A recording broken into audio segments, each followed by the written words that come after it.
One thing that can cause a failing major problem in our data is unwanted spaces. The main problem with unwanted spaces is that we often can't see them, but Excel can. So this says CTX, and this says CTX space. We can't see the difference, but Excel is going to treat those values as completely different values. And that is going to cause us some major problems when we try and perform calculations and summaries on these data.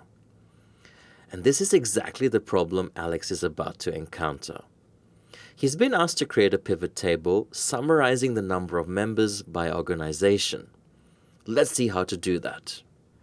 We're going to come to our Insert Table, and we're going to click Pivot Table, and we're going to click OK. We're going to select our organization, and then we're going to do a count on the last name. We are just going to drag last name and drop into values. And there's our pivot. But if you have a look down the organization list, quite a few of them are being repeated. We can immediately see the problem with the asset PLC. This one has a double space, whereas this one only has a single. The CTX under Daniil, we can't see what the problem is, but it's quite likely that there's an extra space added onto the end of one of those, and that's what's causing us the issues.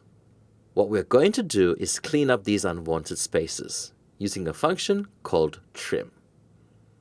What trim does is remove leading, trailing, and extra spaces.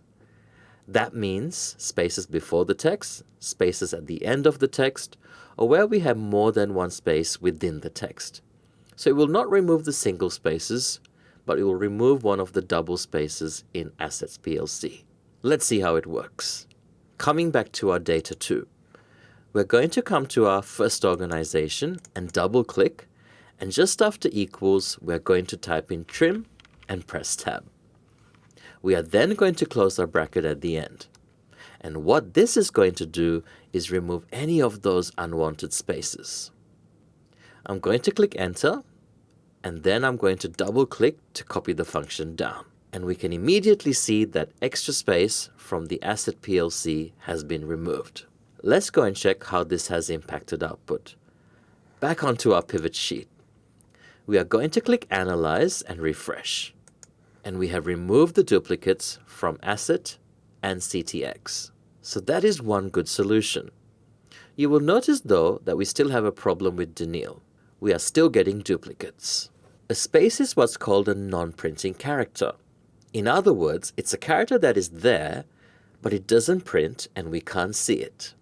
Space, however, is just one of many non-printing characters. And it seems here that we have a different non-printing character that is being added. Another function that can help with this is the clean function. The clean function removes many, but not all of the non-printing characters. Let's see if it will help us here. We're going to come back to data 2, and I'm going to double click on my first calculation again. And I'd like to do the clean function before the trim. So I'm actually going to click just before data, and I'm going to type clean, and then close my bracket at the end and enter. And then I'm going to double click to copy down. We couldn't see those characters in the first place, so we are not seeing any difference yet. But let's go and double check our pivot table. Once again, we are going to come, Analyze, and refresh. And yes, that has worked. So we have removed all the duplicates and our organization list. As mentioned, however, the clean function does not clean up all non-printing characters. In the next video, we're going to look how we can identify what exactly the non-printing character is, and then we'll look at how we can clean up other characters that both the trim and the clean won't fix for us.